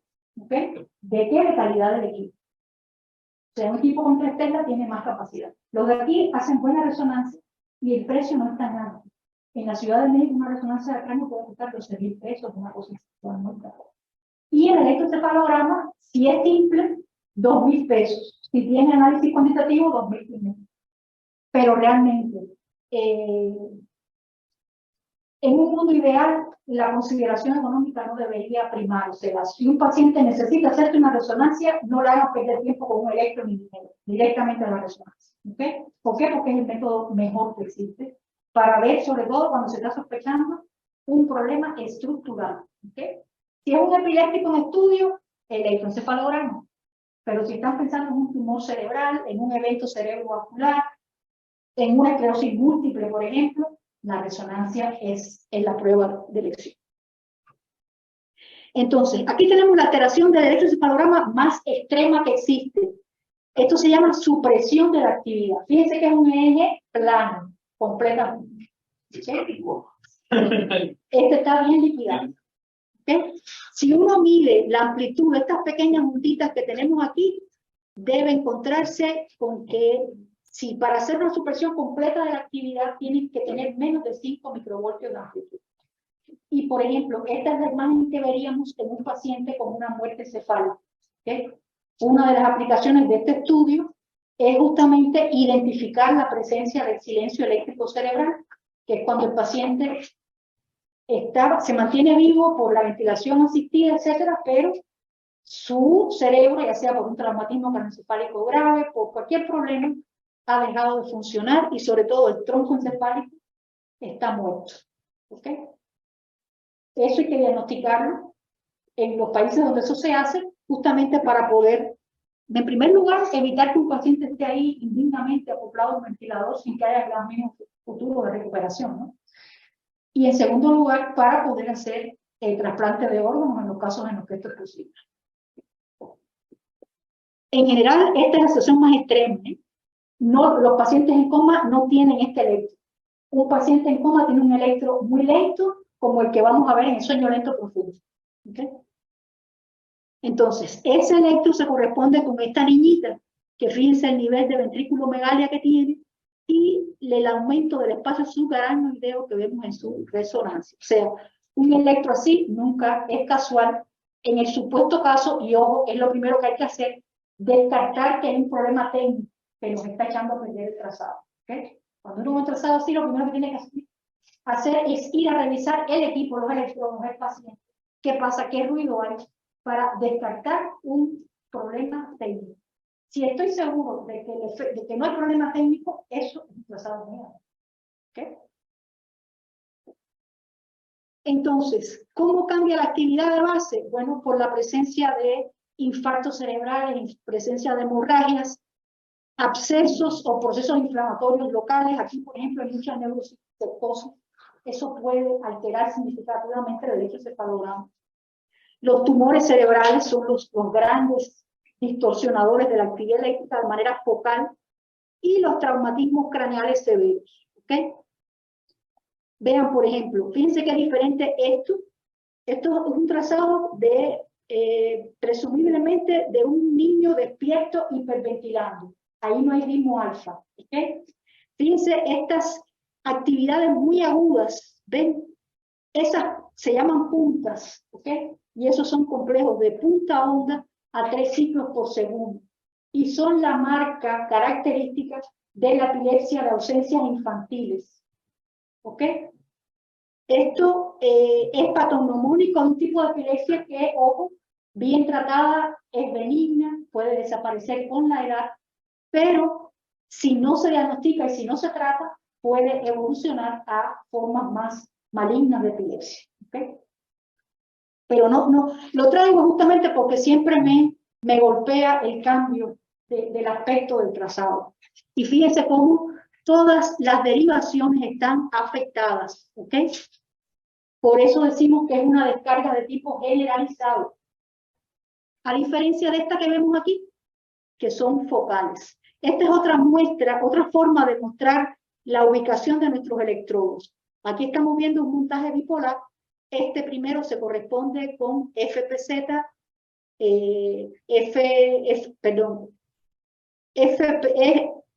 o sea, frontopolar izquierdo, frontal izquierdo, central, parietal y occipital. Cada uno de estos trazos se corresponde con estas regiones. Vean cómo en el hemisferio izquierdo la situación está lenta, pero no hay estas cosas puntiagudas que vemos aquí. Esto es lo que se llama descargas paroxísticas, ¿ok? Que en este caso tienen un aspecto epiléptico. Esas descargas puntiagudas nos están reflejando hipersincronización neuronal. O sea, lo que nos está diciendo es que hay un grupo de neuronas que están descargando de manera simultánea y anormal. Y eso está comprometiendo su función. ¿Okay? Esa hiperexcitabilidad neuronal es la expresión electrofisiológica de una epilepsia. ¿Okay? Que en este caso decimos que es parcial. ¿Por qué? Porque únicamente el hemisferio derecho está afectado. Si se fijan, en el lado izquierdo tenemos una actividad lenta. Esto se corresponde con un niño probablemente dormido, ¿ok? Pero estas descargas paroxísticas focales son un indicio de que hay una anormalidad severa en el hemisferio cerebral derecho de este sujeto. Sí.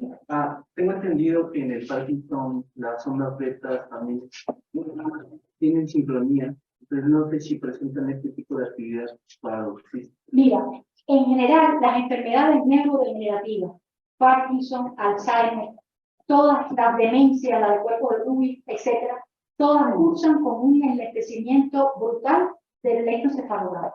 ¿Okay? Es un predominio grande de ondas lentas que se consideran hipersincrónicas, pero no tienen el componente agudo este que vemos aquí. ¿Ok? O sea, es un enlentecimiento de la actividad de base de trazado, pero no implica una descarga paroxística. ¿Okay? Las descargas paroxísticas pueden aparecer, pero no son lo que predomina en estos trastornos. ¿Okay? La descarga paroxística la identificamos porque la podemos medir. Todos los aparatos de neurofisiología tienen lo que llamamos los cursores, que permiten medir el inicio de un transiente y su final. ¿Okay?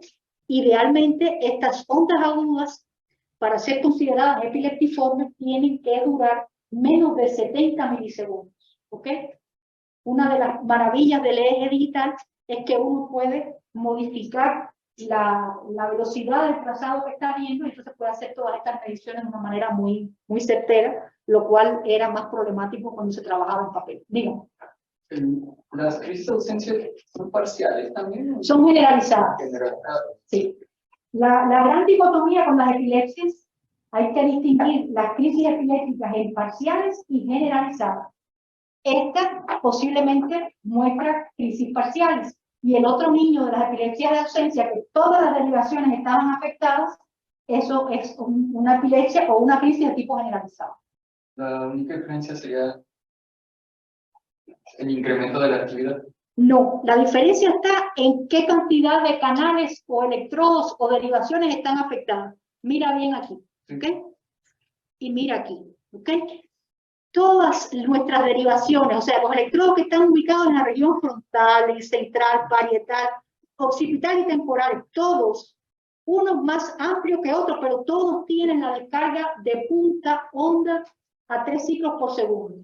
Por eso decimos que son descargas paroxísticas generalizadas epileptiformes. Porque estas, si ya están generalizadas, no estaría llegando a crisis convulsivas. Porque eso va a depender de la duración del fenómeno. O sea, cuando estas descargas, estas salvas de descargas de punta onda duran menos de 5 segundos, no hay manifestaciones clínicas. ¿Ok? O sea, este es un tipo de niño que digamos que está en el aula así como están ustedes. Esto es frecuente en niños entre 4 y 10 años. ¿Ok? Generalmente hay un antepasado familiar que también lo ha tenido. Y la maestra observa que ese niño se distrae con frecuencia.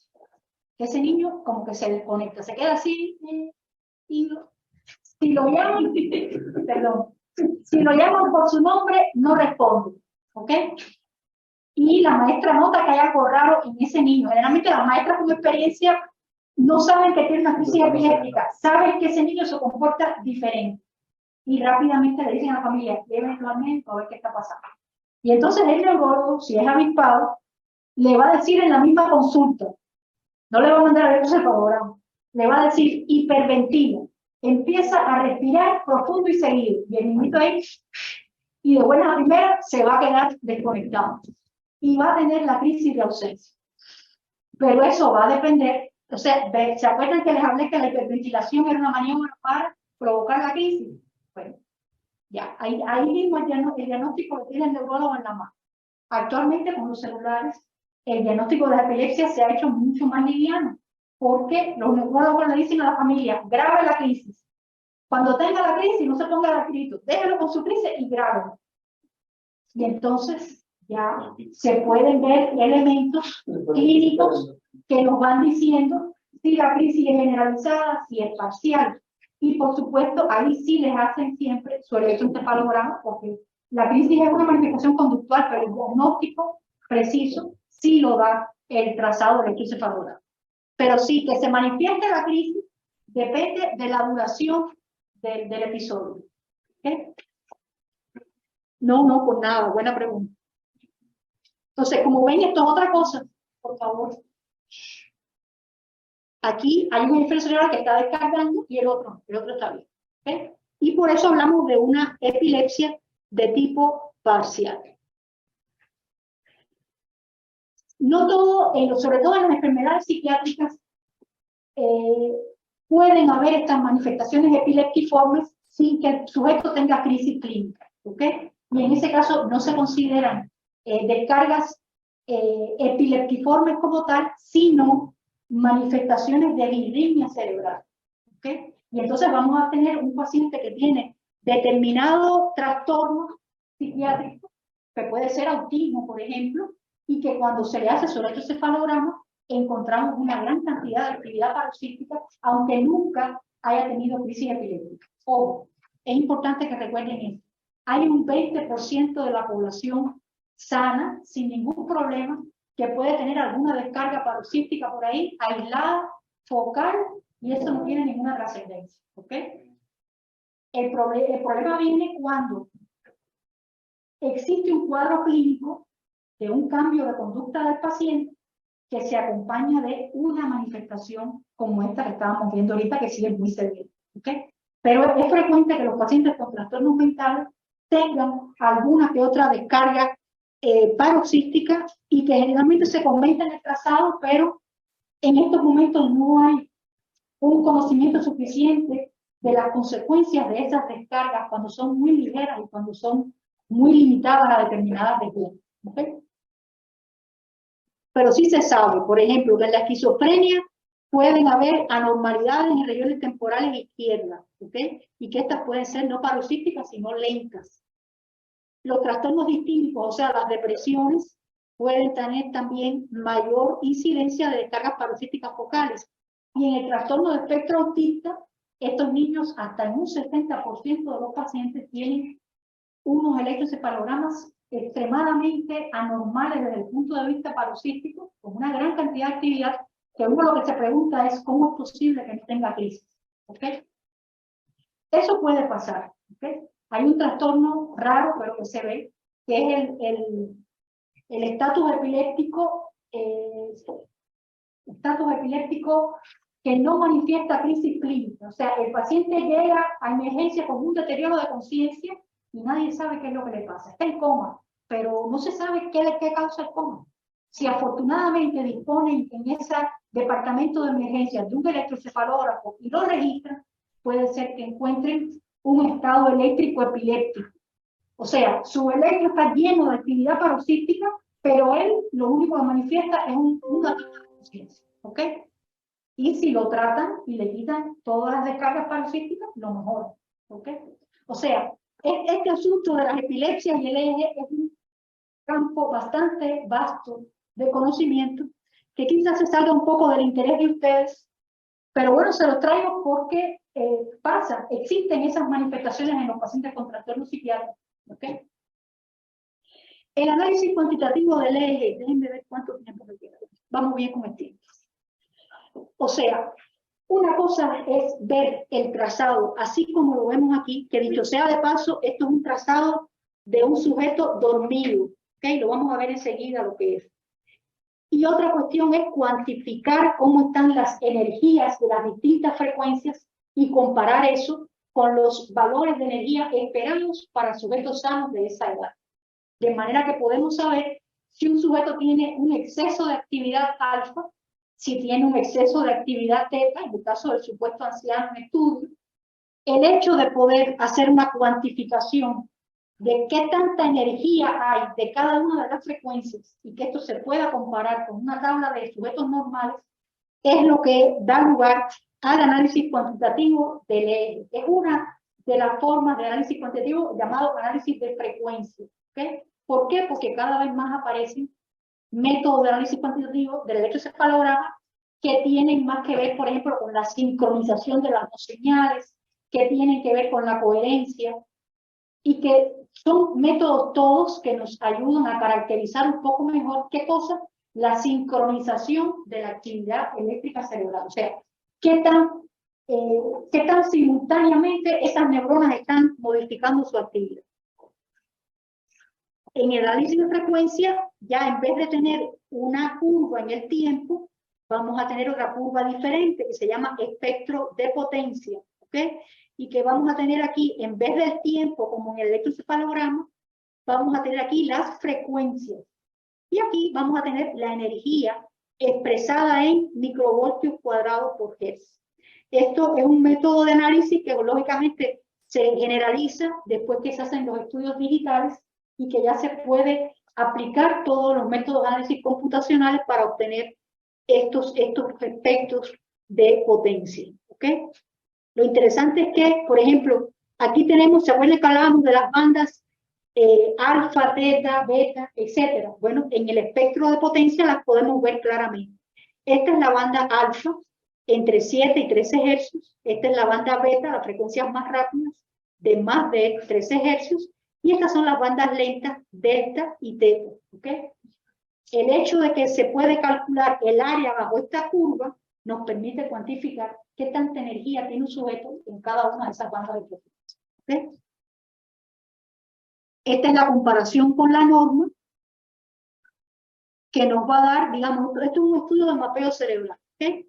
Estos son los mapas, o sea, el espectro de cada derivación se puede graficar en un mapa usando una escala de color.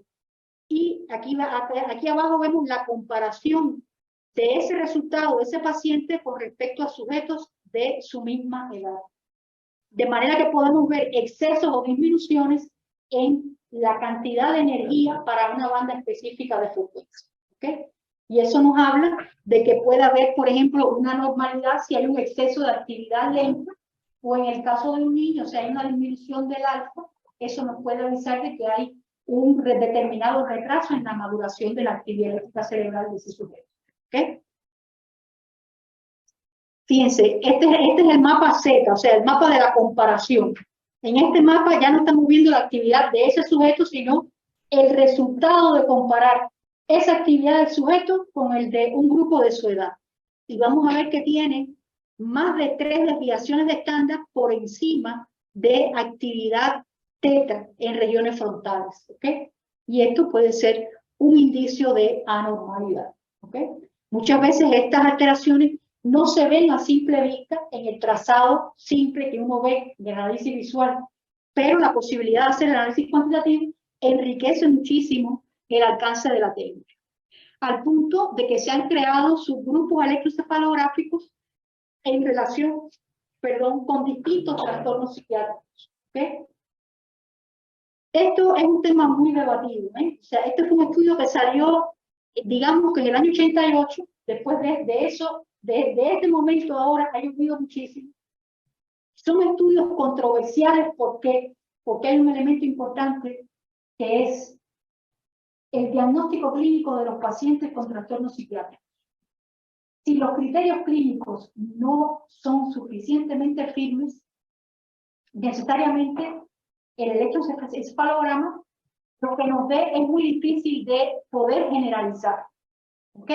Por eso esto es más interesante cuando uno puede relacionar el electroencefalograma más que con un diagnóstico clínico psiquiátrico con otro biomarcador, con otro endofenotipo.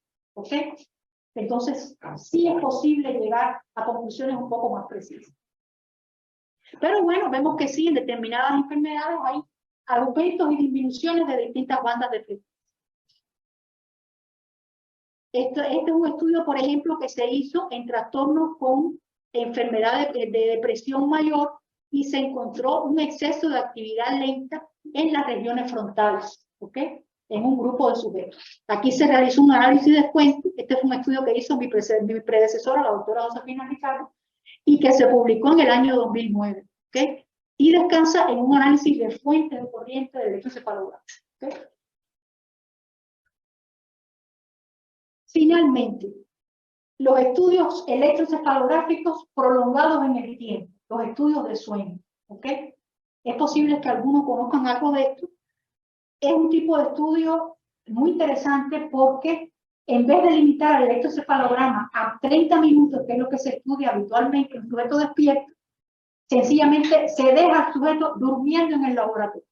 El sujeto llega, digamos, a las 7, 8 de la noche, se le montan sus electrodos y se conecta a un electroencefalograma. Aquí estamos viendo los tiempos felizmente superados cuando se hacían los estudios en papel. ¿Ok? O sea, después de toda una noche grabando el electroencefalograma, la resma de papel era de que no. Desafortunadamente me tocó. Y afortunadamente pocos años después ya se empezó a trabajar digital y realmente nada que ver. ¿Okay? Pero bueno, bien, la ven ahí, ahí está la resma, aquí está el electroencefalógrafo, ahí están las plumillas dejando el trazado y ahí tenemos nuestro sujeto durmiendo. ¿Ok? O sea, esto nos ofrece una ventaja tremenda para que un estudio, estos estudios se llaman estudio polisomnográfico nocturno. Poli porque solamente no se estudia el electroencefalograma. Como vamos a ver enseguida, se evalúan otras variables fisiológicas. Somno porque se estudia al paciente dormido. ¿Okay?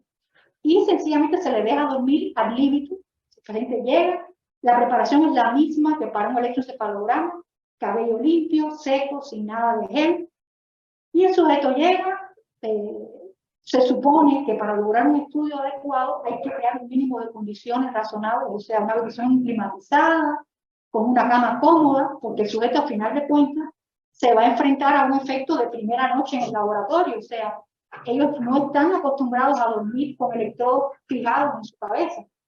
Y todo esto conspira contra un sueño profundo. Y por eso es que es importante crear condiciones adecuadas para que el sujeto pueda dormir adecuadamente. Si el sujeto se mueve, se pone artefactual el trazado. No, lo que se busca siempre es que el sujeto se sienta lo más cómodo posible y que su sueño refleje la realidad de su sueño diario.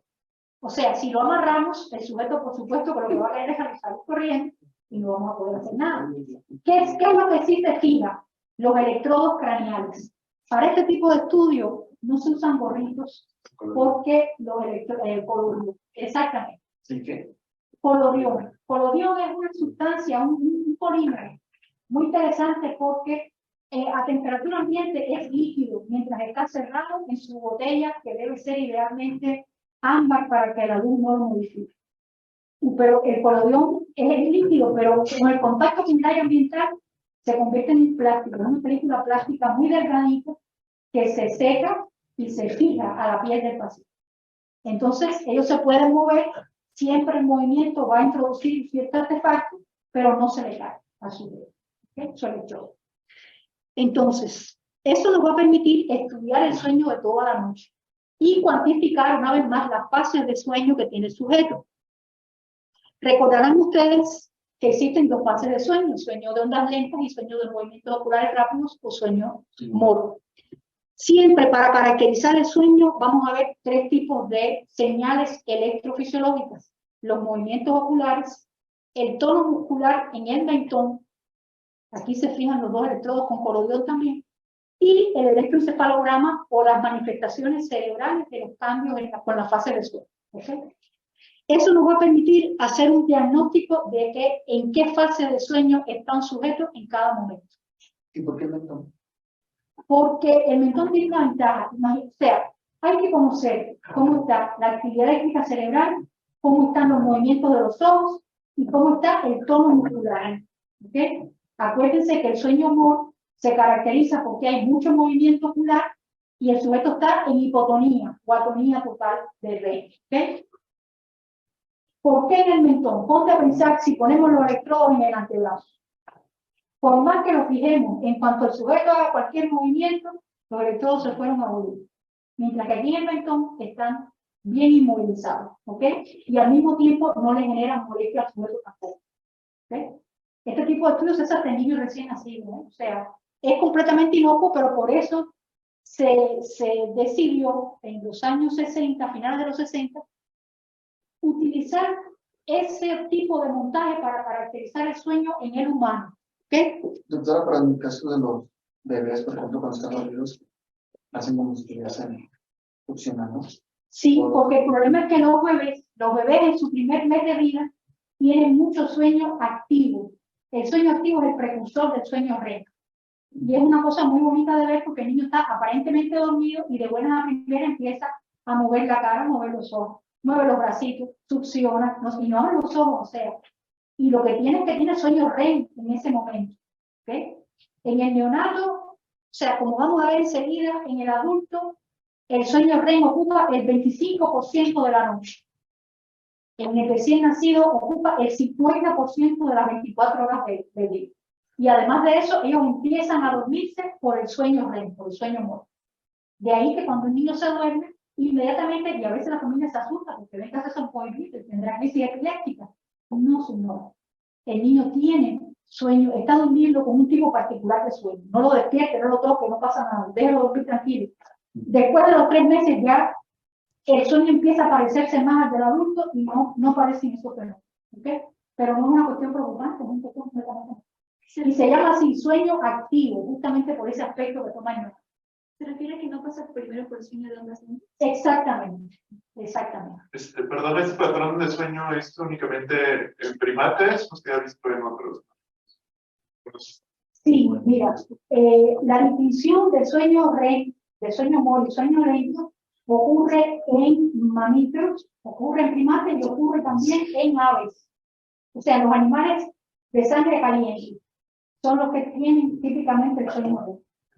En los otros de niveles inferiores se han descrito oscilaciones durante el sueño, pero el cambio no hay sueño REM en animales inferiores, pero en mamíferos y en aves sí lo hay. Y este patrón de que en etapas infantiles, muy juveniles, haya este cambio de este sueño directo en REM, ¿también se presenta en todas esas especies? No lo sé. La verdad es que no lo sé. Sé que, por ejemplo, en la rata muy, muy pequeñita, la cantidad de sueño REM es tan brutal que las ratitas están dormidas, pero se le pueden caer de la mano al investigador. De la cantidad de sueño REM que tiene. De movimiento, porque también tienen sueño activo. ¿Ok? O sea, sí sé que tienen mucho, pero no sé así con precisión qué pasa, por ejemplo, en los primates no humanos, por ejemplo. Pero yo pienso que debe ser parecido. De alguna manera, el feto pasa mucho tiempo en sueño REM. Y cuando el niño nace, todavía viene con esa dicotomía de un 50% de una fase y la otra. Entonces, tenemos aquí las distintas derivaciones que utilizamos para caracterizar el sueño. Vean aquí el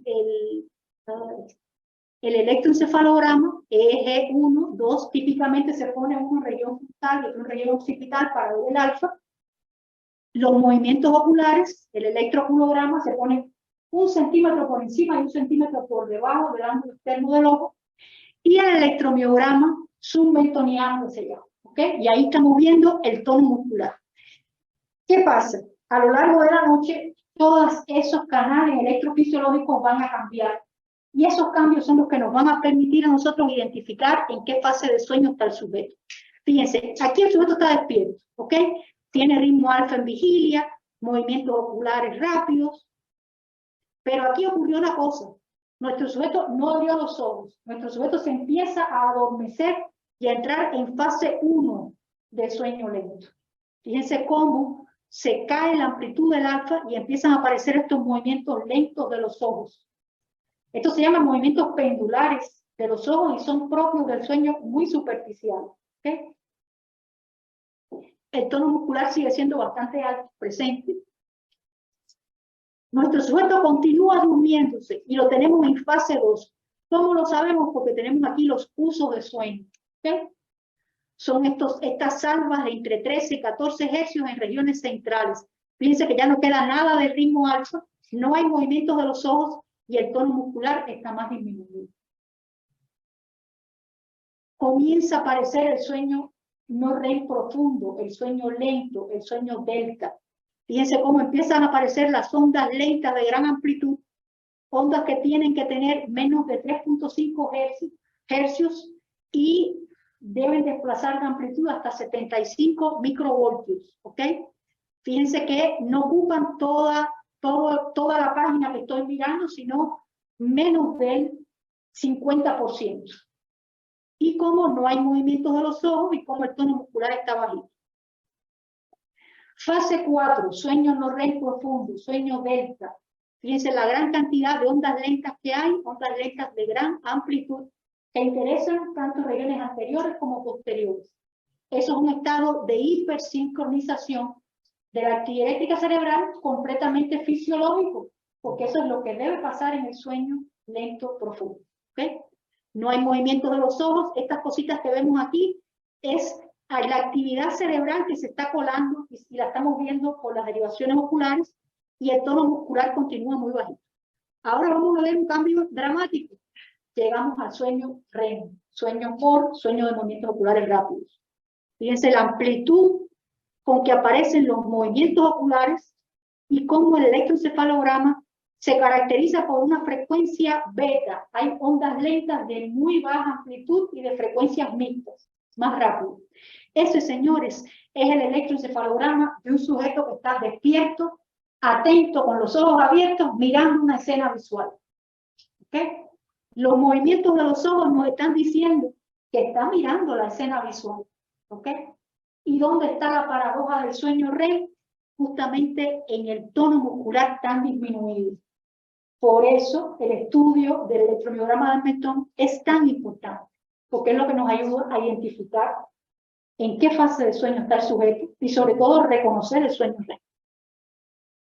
Entonces, después que hemos visto las 6, 7, 8 horas de trazado y hemos identificado cada 30 segundos en qué fase de sueño está el sujeto, la computadora, felizmente y de forma automática, nos construye este gráfico que se denomina himnograma. ¿Ok? Himno, sueño, grama, gráfico del sueño. Vamos a tener aquí en el eje de las Y el tiempo en horas, ¿ok? Y en el eje de las X vamos a tener las distintas fases de sueño por las que transitó el sujeto. Lo tenemos aquí arriba, iniciando en vigilia, en sueño REM, y las fases 1, 2, 3 y 4 del sueño de ondas lentas. Una clasificación más reciente del año 2008, empieza a fusionar las fases 3 y 4 y las considera una sola, y por eso hablan de la fase N3. No tengo nada en contra de eso, es válido, es una forma de mejorar la coincidencia de los clasificadores, cuando se prueban clasificadores automáticos, pero a mí realmente siempre me ha gustado mucho distinguir entre 3 y 4, me parece que es una distinción importante. No se preocupen, ya casi vamos, ya terminamos prácticamente la transición de vigilia a fase 2, a fase 3, a fase 4. Y nuestro himnograma, que nos muestra aquí en azulito el sueño REM, detrás de cada sueño REM hablamos que ha terminado un ciclo de sueño, ¿ok? Y como bien tú decías ahorita, el sujeto se duerme y pasa los primeros 90 minutos de la noche en sueño de ondas lentas, sueño no REM, hasta que tiene un primer episodio de sueño REM, o de movimientos oculares rápidos.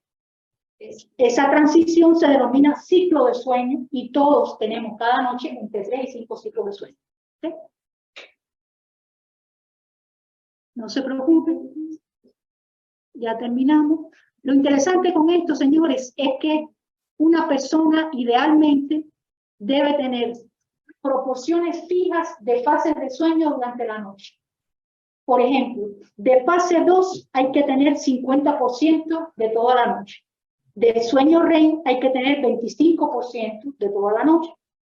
De fases 3 y 4 hay que tener entre un 15 y un 20%. Y fase 1, sueño superficial y vigilia, menos de un 5 o un 10%. ¿Okay?